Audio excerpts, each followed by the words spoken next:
Yo, welcome back to another video, and today we're talking about the benefits of therapy. I think this is a very good topic to talk about because especially with people of my skin color, especially the people of my skin color that live in the United States, believe that they don't need to talk to anybody. They believe that they can figure it out themselves. Therapy is bogus. It's a fraud. Me venting to a random person is not going to benefit me because there's not going to be any problem solving that comes out of it, especially men, because they feel, we're raised in a society where men don't feel like they need, they feel like they need to, they're raised actually to keep it all in, to figure it out, to not express emotion. And then some people wonder why when a man finally erupts, they erupt in the way that they do because they've never been taught to, control those emotions over time. And then when you finally, when that man finally erupts and he crashes out or start acting a fool, or women immediately, even other men immediately just go straight to, oh, that man kind of sassy, or he acting real feminine. And it's like, you got to give us some grace. You got to give a lot of men grace. I'm not going to say give us grace with some of the outrageous, unlawful actions that some of these men do, or the getting physical, but I understand it to an extent because of how men are raised, and you're not taught how to control your emotions or experience those emotions and understand those emotions, to where when that time does come, especially dealing with a person where you may be in romantic relations with, or friends or family, when that time comes and those emotions that you've never really experienced, or you did experience and you bottled it up, when it finally gets to the point where you explode, you start acting in a way that you're not used to because there's just so much emotions that's been built up. So I definitely understand it to that extent, but I'll never understand it to the extent where we're going to the extremes where we're possibly, harming someone to the extent where causing major bodily injuries, death, or, getting physical with a significant other or friends or family. I can't understand it to that extent, but I do understand it to the point to where, why you probably got there as a male. It's a lot that goes into it. I just had a full yap session. My fault about that. Let's go ahead and jump into the video and we can go from there.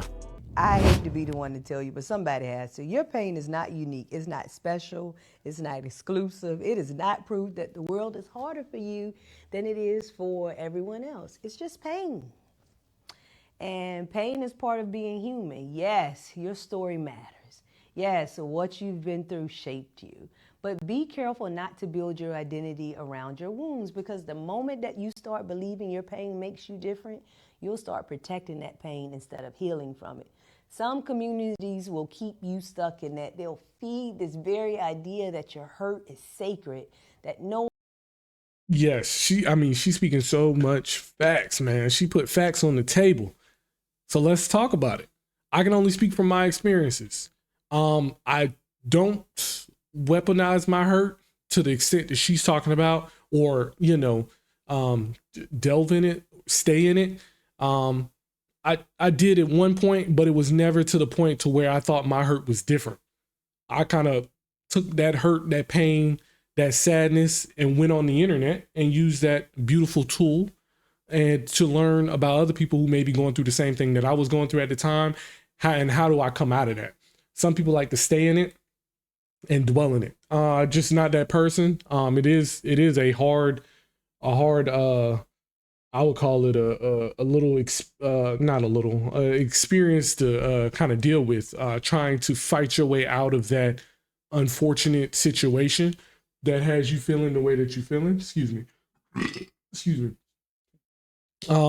But I will say, from my experience, especially dealing with females and then who you surround yourself with, the community of people that's around you, females tend to enable other females and almost try and psychologically tell them that to weaponize that pain. And that leaves a lot of females stuck in that same repetitive cycle, dealing with the same BS over and over and over and over and over. And it's unfortunate. It's sad. It really is sad. And then you find them just going after the same dudes or dealing with the same type of people, inviting the same type of people into their lives, where it's like, we doing this again. You know, even at a young age, I was sitting here like, are you serious? You know, I was always one of those people that males tried to come to me for advice, and you just see them repeating the same cycle over and over. And it's just like, okay, I think I'm stop wasting my time giving you advice, because you clearly aren't learning from those past situations. And I feel like those past situations, they, like I said, take that pain that they've experienced and just kind of weaponize it, but then continue and never actually learn from it. So that's why you see them going through that continuous cycle. No one else could understand that your life will always be harder because of who you are. And that kind of thinking, it sounds like empowerment, but it's just, to me, it's emotional captivity. Pain is universal, and if your worldview only works when you're seen as the most harmed, the most burdened, you'll stay trapped in the cycle of self-preservation, not transformation. I need you to stop needing your pain to be special. I'm gonna have to send this video to a couple people in my personal life, because I do feel like a lot the people that I'm thinking of are believe that their pain is special. It's something different. It's not. A lot of people have gone through exactly what you're going through. Now it's all about, okay, how can we overcome this, and how can we stop letting this pain almost rule you, to where that you were almost so closed off that you are very hesitant to make new relationships with people out there, even whether it's friendships, whether it's relationships. I understand you've been scarred, but that's the whole point of taking that leap into therapy. Therapy helps you work through these things. It's not going to provide a permanent solution, but you'll get a different perspective from your therapist. And sometimes having that different perspectives really helps people kind of slowly move past it, or whether instead of just bottling up and throwing it to the back. So I'm thinking about sending that video out, but like she said, your pain isn't anything special. It really isn't. And I just hope that Black people will start being more open-minded to therapy. I had to try it out myself. It took a lot for me to get there, but I had to be at one of my lowest points I've ever been in my life for me to push to that. And it wasn't even me pushing to it towards it. It was a supervisor of mine, like, hey man, you using up a lot of vacation, using up a lot of PTO. You're probably going through a lot, and you've been telling me that you've been dealing with a lot on the back end. I advise you to go speak with someone before you run out of time, and then you start borrowing time. And that honestly was the only reason that got me there, is because first of all, I really fought with that supervisor. And second, if I start borrowing time, which I knew in my head I was probably gonna be using more time, it could ultimately affect my income. And that's kind of what pushed me, that definitely pushed me there, because you don't want to fuck up the income. So I was like, okay, let me go speak with somebody. And that kind of got me there. But it's unfortunate that I know my race of people, the people with the same color skin as me, it takes a lot. It really, I mean, you probably got to get hit with a truck. And some of us, you can get hit with a truck and still not want to go to therapy, because it's just how we're raised. It's unfortunately our history. It comes with a lot of the reason why we don't want to go down that path. I mean, we've been oppressed all our lives, and through that oppression, we've dealt with one race of people literally trying to turn us against each other. So turning us against each other has made it so that we don't even want to reach out for help from our own people. You know what I'm saying? And sometimes even our own family. So reaching out for help from a stranger, that's not even coming to the thought. That's not even popping up as an option. You know what I'm saying? It's usually someone else has to present that for us to even think about it. And then most of us is like, oh, okay, cool. And then kind of push that to the side and say, hey, I figure it out. I know so many people like that. I was that. But I know if I'm ever at my lowest again, I definitely won't be so hesitant to reach out to a therapist. But to each their own. But I really do hope that that slowly starts to change as time goes on. But unfortunately, Black people go through so much and is still going through that till this day. So I know it's just it's going to be a slow, steady process. Start learning how to live beyond it. Healing doesn't mean that you're forgetting, it means refusing to keep rehearsing a narrative that shrinks you. I like that. Start therapy. Now, if you've been thinking about starting therapy, this is your sign to do it. I mean, I know I just said that, but I've been in therapy for about 2.5 years now, 3 years coming in October, and it is the best decision I ever made. I originally started taking therapy to become a better boyfriend because I was in my first relationship, and it totally just transformed my life. Every type of relationship, friends, family, it didn't matter. With myself, most importantly, it gave me the best relationship with myself. Like books, started reading books, that was like the foundation. And once I started taking therapy, I got to put like almost everything I've read like into action, better habits, better mindset, better perspective, things like that. So if you're on the fence about starting therapy, start tomorrow, make the phone call. Trust me, it will change your life. You will not crash out. You know what I'm saying? You will become a retired crash out like me. So yeah, go start. I was never that person to crash out. That's just not me. Um, to be honest with you, but I'm glad that we got a young Black male on the internet providing positivity towards therapy, because I do truly believe that a lot of people need it. A lot of people believe that they don't. I think everybody needs it. Everybody needs somebody to talk to, especially a professional that can give you just that different perspective. But for me personally, like I stated a little bit earlier, I got into therapy because I was almost pushed into it. But there is a lot of positives that came out of it. I really believe that the hardest part for me was, first of all, picking my therapist, picking somebody where you feel like, okay, this person will understand me.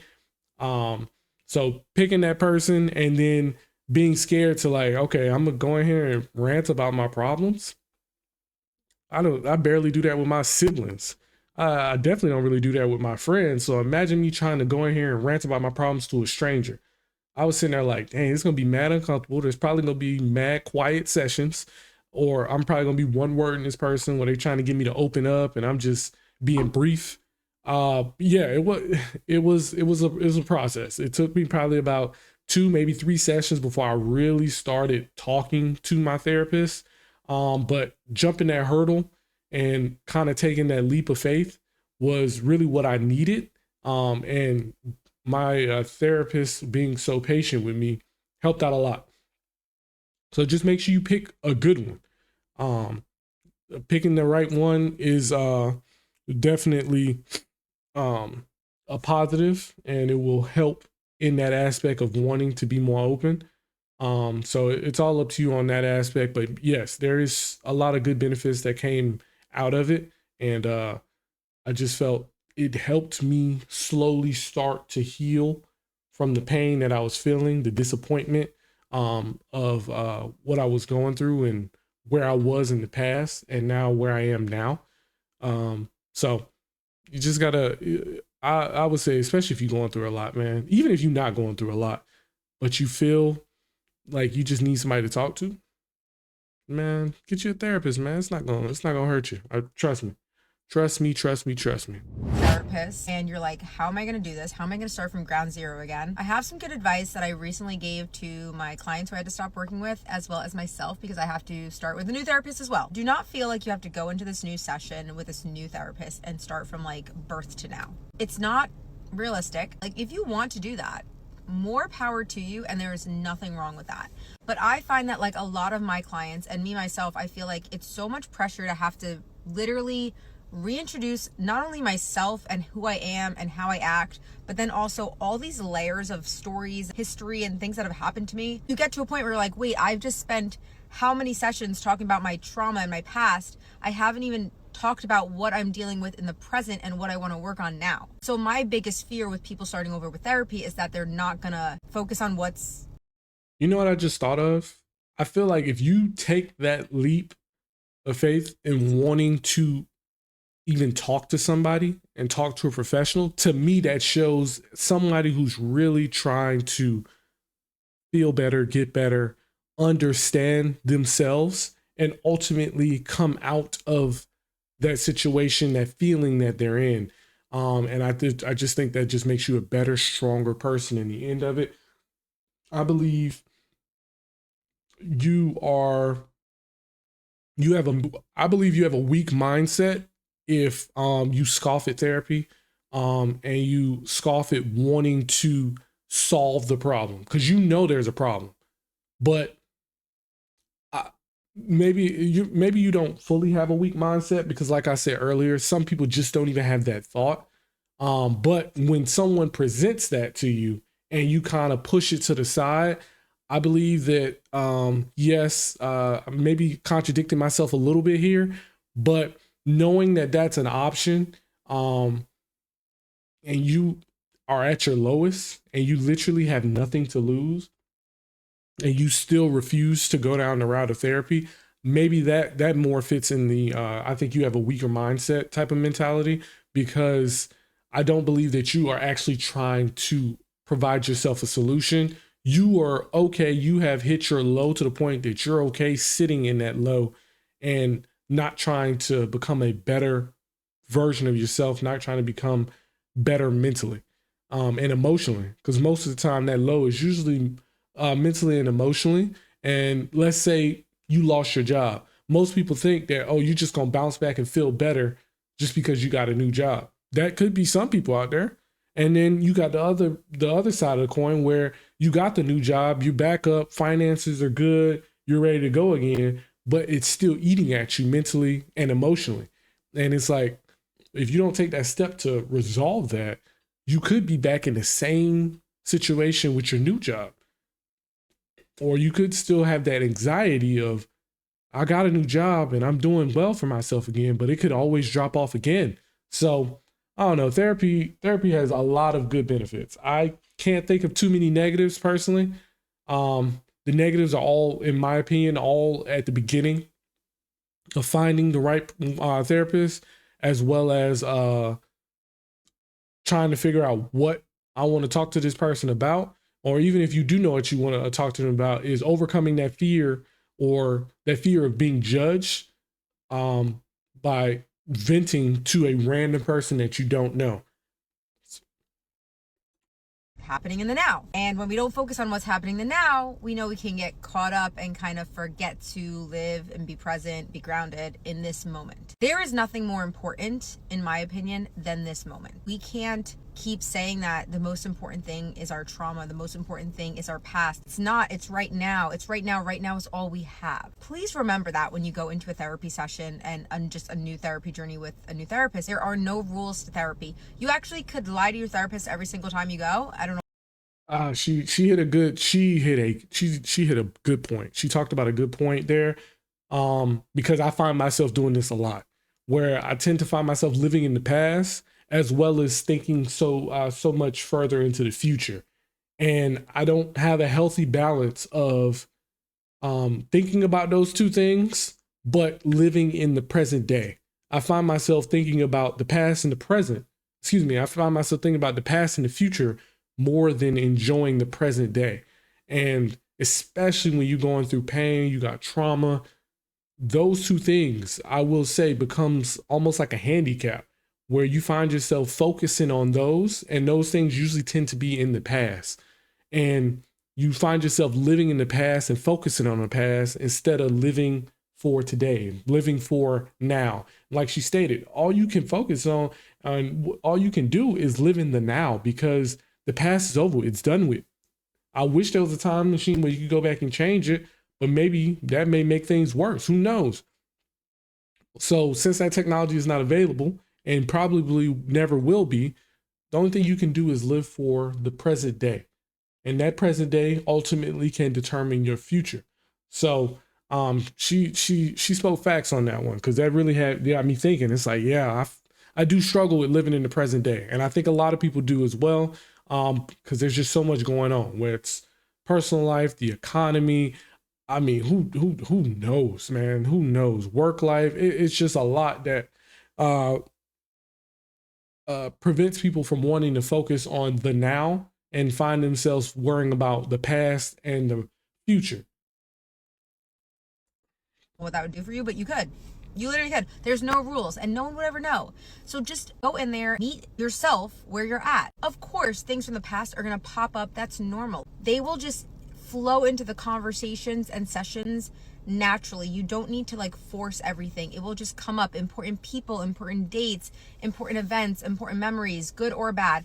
They will just come up as you're speaking and as the time passes. So again, just let yourself be where you are and work on what you need to work on now, and not only focus on what's from the past, because it's really not going to do you any good. It's not really going to help your therapist help you.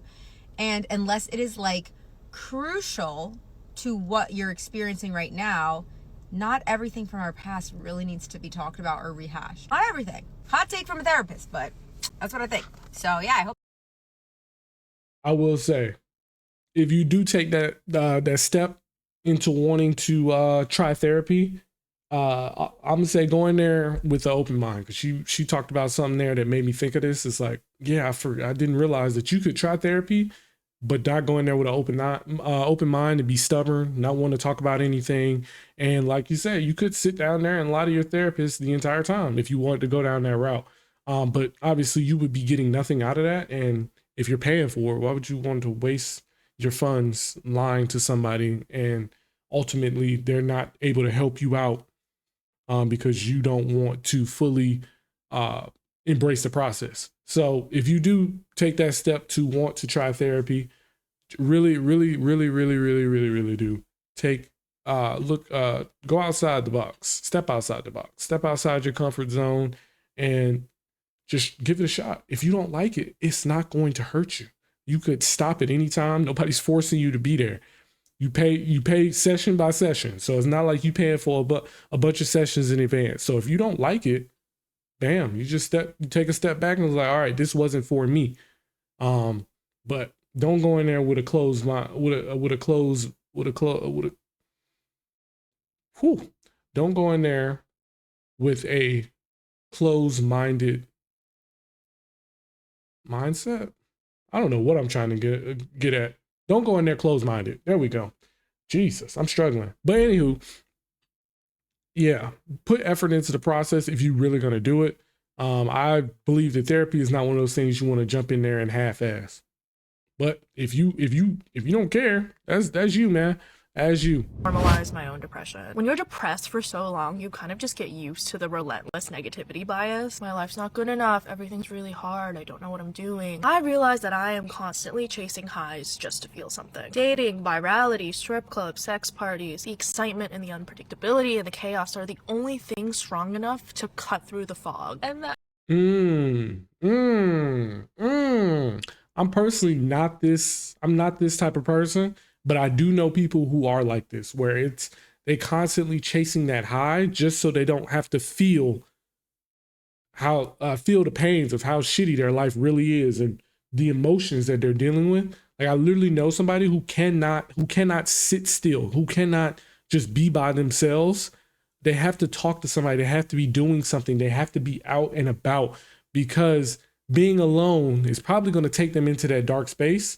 And instead of trying to resolve the issues within that dark space and getting familiar with being able to sit in that and probably work stuff out, they'd rather be out doing something, keeping their minds busy, and ultimately chasing, like she said, that high. And that high is not always a good thing, because, well, it's not really a good thing in general if that's the reason why you're chasing the high, because you're just running from the problems you refuse to solve.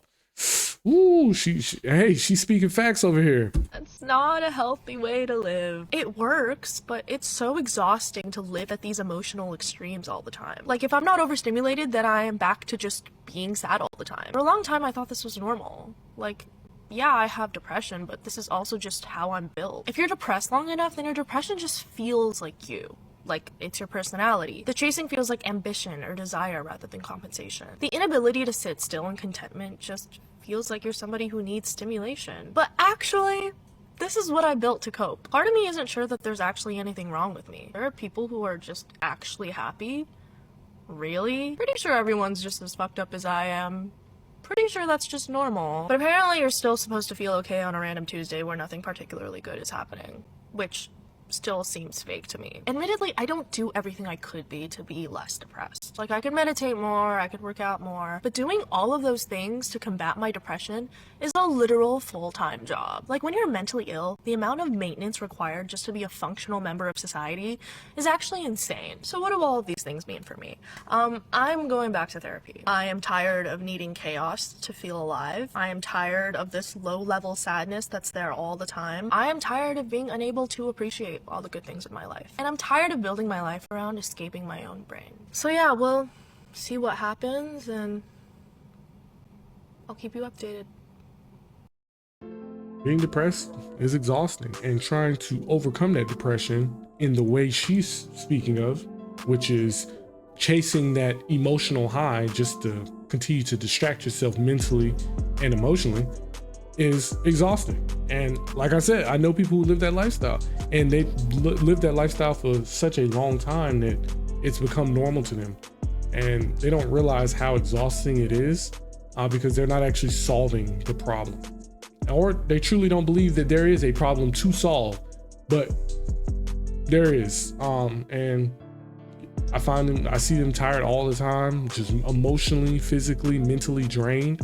But they feel like that's what is best for them to get over that hump. So that's just the lifestyle that they live. But me personally, I'm gonna speak positive about therapy. I think therapy is an amazing thing. I believe that everybody should try therapy. You don't have to be a consistent therapy person. It's just going in there, talking about whatever is bothering you for 1, 2, 3, however many sessions that may take. And if whatever you're getting out of it, if it's a positive thing and you feel yourself growing, perfect. If it's something that you're not feeling, it's not for you, step away from it. It is what it is. But I do believe that every human being needs therapy. Obviously not. Well, I'm not gonna say not children, because some children have a hard life. But yeah, therapy is very beneficial. But I'm curious what you guys think. If you guys like the video, please drop a like, subscribe, share, comment. Other than that, take it easy.